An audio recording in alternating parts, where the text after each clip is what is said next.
I'm Russ Barker, the Pioneer sales rep from St. Mary's, Ontario, and you're listening to the Pioneer Made to Grow podcast. Thank you, Russ from St. Mary's. I'm Andrew Campbell, and this is episode 2 of the Pioneer Made to Grow podcast. From the first episode, I think one of the big takeaways that at least I had from our conversations with Gary, Travis, and John was the kind of potential that these hybrids and varieties have these days, and us working hard to make sure the conditions are the best they can be for that seed is more important than ever. But with that said, we all know that as soon as that seed drops out of the planter and into the seed trench, there is a whole world of pests and disease trying to go after it. That's why today's episode, we thought we'd take a look at some of the challenges and then have a closer look at what some seed treatments look like today, but also take a pretty fascinating tour of how those treatments come together. Around Pioneer, they're referred to as seed-applied technologies, and our first guest gives us a glimpse as to why that is. Mark Howieson is the facilities manager at the Center for Seed-Applied Technologies in Johnston, Iowa. So the Center, or CSAT, is a purpose-built facility. I had opened 3 or 4 years ago now, where we look at the evaluation, development, and commercialization of seed-applied technologies. Now, Mark, can we all get on the same page here and maybe break down for us what seed-applied technologies are and what they include? I think when you talk about seed-applied technologies, most people, I think, probably take maybe a bit of an aged view on seed treatments. And growers and farmers have been using seed treatments for a long time, right? Hundreds, if not thousands of years. But I'd say over the last 30 or 40 years, it's become a lot more sophisticated. And so when we talk about seed-applied technologies, I like to use an analogy to a recipe. And so if you take you back for a minute to making cookies with chocolate chip cookies with your grandma, right? And so seed-applied technologies would include, and when you're making that recipe, you've got ingredients, right? Flour, sugar, butter, etc., vanilla. You have equipment, so measuring spoons, cookie sheets, and then instructions, how you actually put it together. So it's the same thing with seed-applied technologies. We have ingredients, the fungicides, the insecticides, the maticides, colors, polymers. We have the equipment, and so what's the treating equipment, the processing equipment, handling equipment. And then I think there's the technique of assembly as well. How do we put this all together? Oftentimes you just can't add and add and add. There's a bit of a science to the order of how we add things and how we adjust recipes over time. And so when we talk about seed-applied technologies, it's actually pretty comprehensive and goes just beyond the actual ingredients or fungicides, insecticides, et cetera, that go into the recipe. So this mix, Mark, of sophistication and not simply adding and adding and adding to get more protection, can you walk us through how you and the folks at the center in Iowa go through actually coming up with these recipes? Sure. And so it's comprehensive. And we have a little acronym we use called PASSER. And so that stands for plantability, application, seed safety, stewardship, sustainability, efficacy, and regulatory. And so it really truly is a team effort. But really it starts with a need. What are our growers, what are our farmers struggling with? And so what's the target there? And so we start a screening program, basically, where we're looking at our own internal candidates as well as those that out in the industry. I think we want to put the best ingredient, fungicide, insecticide out there on the seed that we can. And so that goes through our advocacy program. And there'll be tens of thousands of observations made in any one given year. When we go through the lab, starting in Petri dish plates, through the greenhouse, out to small plot, and then ultimately into the large plot. And once we find, I guess, those ingredients that are giving the efficacy that we want to start putting that recipe together, right? So we've decided the sugar we want to use. So now we need to start putting it together. And so this is what a lot of what we do at the Center for Seed-Applied Technologies, or CSAT, is there an order? How much water do we need to do? Are there specific polymers or other additives that work with that? And so basically we just start in the lab putting these recipes together and making observations about how those recipes will apply to the seed. Do we get nice, even, good coverage? Are we leaving a lot of residue in the treating equipment? And then once we've treated the seed, we want to see how that treated seed performs. And so we'll test things as far as handling or performance characteristics. How does the seed flow? When it's wet, that's going to be that, I guess, our applicators, how easy it will be for them to use it. When the seed is dried, that flow is going to indicate how the treated seed will move through planting equipment and move from center fills, for example, out to the outside planter units or planter stands. And then dust as well. I think we want to make sure that everything that we put on the seed stays on the seed. One, because our farmers have paid for that and want to make sure that it's there. But second, also because we want to minimize exposure to off-target organisms. And so we'll put the treated seed through a simulated handling test on how it's bagged or packaged and tossed around and moved around as seed goes from the treating plant out to be put in the planter. And then we're talking to growers and customers here as well, and then looking to see how everything comes together in a comprehensive manner so we can put a premium recipe or a premium seed applied technology together. That's pretty incredible when you walk through all those things. Of course, for me, I just think, I need protection from this insect, or I'd like this fungicide on it. I don't even think about the flow or the dust or anything. I guess I just assume it'll work, but that's taken a lot on your end to do. And I guess I'm curious, how do you make sure it's going to work the way it's supposed to in all the climates you're selling seeds in? And that's including here in the Ontario market. Sure. And so we'll do that in a couple of different ways. And as you said, is that going back to the facility, we have 3 primary areas. So we do a lot of work in our application lab, and we're using small quantities of seed. Usually we're treating 1 kilo of 2 of seed per every recipe that we're evaluating. The nice thing about that is we can go through a lot of recipes and evaluate a lot of seed applied technologies.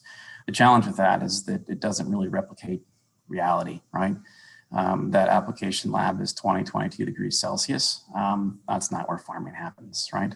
And so when we start moving and seeing things that we're excited about, we do have an environmental chamber at the facility. And basically it's a 3x4 4x4 meter room where we can adjust and modify the temperature and humidity. And so from a temperature standpoint, we can get it just above freezing and then take it up to 45 degrees Celsius. And then from a humidity standpoint, we can drop it down to about 20% and then raise the humidity to about 80%. Basically run the gamut from being out, you said Ontario, that we can be London, Ontario, but then we can also go out to the prairie, right, and be Saskatoon, Saskatchewan. And so that's really, I think, one of the advantages that we have at our Center for Seed Applied Technology facilities is that historically, I think a lot of times we stopped at the lab, the application lab. And ultimately, I think the objective with our facility is to predict our customer response. And we want to make sure that it's a positive one. And making the investments in things like the environmental chamber are very helpful for us to do that. But then going beyond that, it's nice to replicate the environment, but I think it's also important to have people there as well. And so when you look at these CSAT facilities or Center for Seed Applied Technology facilities, we're a network. And so where I sit in Johnston is one of the first. And we are, I would consider a flagship facility, but we'll also have this global network where, for example, currently we're building a facility that should open just in the next few weeks in Woodstock, Ontario. And that will help us make sure that we have people that know the crops, that know the seed applied technologies, and really honestly know the fields in the industry. And so that also helps us make sure that we're putting products out there that are going to be a positive experience for our customers.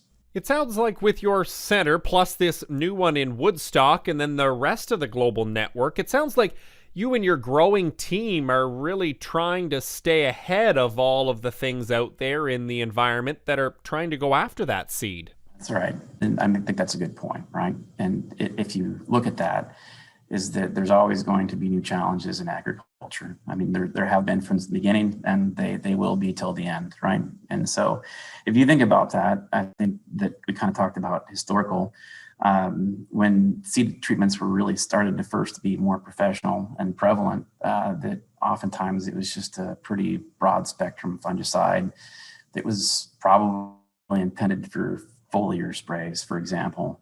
I think we've gotten a lot more sophisticated over the years. And so that broad spectrum fungicide became one that was pretty directed at pests that are important early on in that cropping cycle. And then we're getting formulations that were made specific to for seed treatment. And I think seed treatment's a really effective and efficient use pattern for a lot of these seed applied technologies, because we're treating the seed. And so we can be pretty efficient with how you apply that product. We're not treating the broad soil, the broad acreage. It's very targeted towards that seed. Thanks, Mark, for joining us today. I appreciate it, Andrew. Thank you so much. So that's a great big picture view, I think, of seed applied technologies. But as we bring it a little closer to home, we thought the best person to track down was Corteva's category leader for seed applied technologies, Travis Schoonbaert. Travis, can you kick this off with what it means to be the category leader of these products? My role is really to test and make sure that we're delivering the best seed treatments possible to protect our Pioneer seed and to make sure that farmers have the best seed protection in the industry. It really fits well with a conversation we just had with Mark and his work in developing these products. Travis, can you start things off with what products you're looking after? Our recipes, we really refer to them as our Lumagen seed treatments. And Lumagen is really there, and we like to see it as and customers recognize it as a mark of assurance for their seed treatments. So a farmer, chooses a seed treatment package to make sure that they get their crop off to the best start possible and to maximize their yields throughout the season. We feel in turn that they should feel assured that when they're choosing those seed treatments, they perform as expected and work well with the genetics that they're purchasing and planting. So we talk about Lumagen seed treatments. They're designed, they're verified, and they're proven to work with Pioneer genetics that the farmer is purchasing, and really giving them a higher level of confidence that their seed treatment option that they select is going to perform. As we take this conversation now from the lab at the CSAT and into the field, we had talked about the passer process that covers plantability, application, seed safety, stewardship and sustainability, efficacy, and regulatory. There's clearly a lot of work that you're doing as well to make sure that when I choose a product, it doesn't just do what I want it to do, but does a whole bunch of other things that maybe aren't even top of my mind. Yeah, because, obviously the product working on the target is one really important factor. But if you have problems in those other areas, then, it can be a very minor piece, of the decision if you have troubles planting or if you have, stewardship or regulatory issues. So it's one of those, some of those pieces don't always come to the top of mind until you have an issue, and then it's a big issue. So we make sure that we take care of that, and that, again, there's that assurance that their seed treatment not only performs, but has all of those other pieces covered off. So they're out there and ready to plant and maximize their yield, and they don't have to worry about the rest of that stuff. We do that for them. When you talk about maximizing the yields, though, it fits so well with our first episode on exactly that. And what I'm hearing from you today is seed treatments are just another part of that. Yeah, that's exactly right. When we talk about seed treatments, it's really about maximizing the performance of their crops. So we have different seed treatments that a customer can choose from, and all are designed to, deliver protection and maximize their performance. When, one of the things that we think that really set us apart in Pioneer versus our competitors is just the whole piece when I've talked about, proven in the field with our genetics and verified on our genetics. We do robust testing, not only on small plot research, but then before we commercialize the products and offer them for sale, we do hundreds of large-scale seed treatment trials across Canada, and specifically throughout Eastern Canada. So when we launch a new seed treatment product or a new combination, we've tested it in small plot research, but we've also tested it rigorously on our seed in the field by farmers before we get it out into a bag of seed. Then when we are talking about all these tests, Travis, and all these plots, do you have the actual numbers on what the real impact is? Yeah, so I can give you an example of one of a product that we've launched recently. It's called Lumagen. Lumagen is a fungicide seed treatment, and its specialization is just the next level of standard control of Phytophthora. And Phytophthora is the number one yield robbing disease in soybeans. So when we launched Lumagen, of course, we did local small plot research. We did that whole passer testing, which Mark and his team does down in Iowa for us.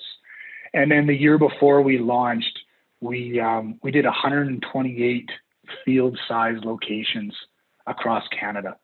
And we evaluated those versus our current seed treatment, and then with this new Lumagen component. And we took those to yield, we took visual ratings, got lots of data, and then we were able to share that with customers. Through that, then we were able to, confirm our research that we were getting a positive yield impact. We're also, be able to show customers that we could do it, in a repeating manner and at a field scale, like a real farm level perspective. And through all of that, our average yield bushel increase, for example, we know is 1.2 bushels an acre. But we could also pull apart and look at, well, where were the areas with the highest Phytophthora pressure? And there we were returning 4 bushels an acre yield increase.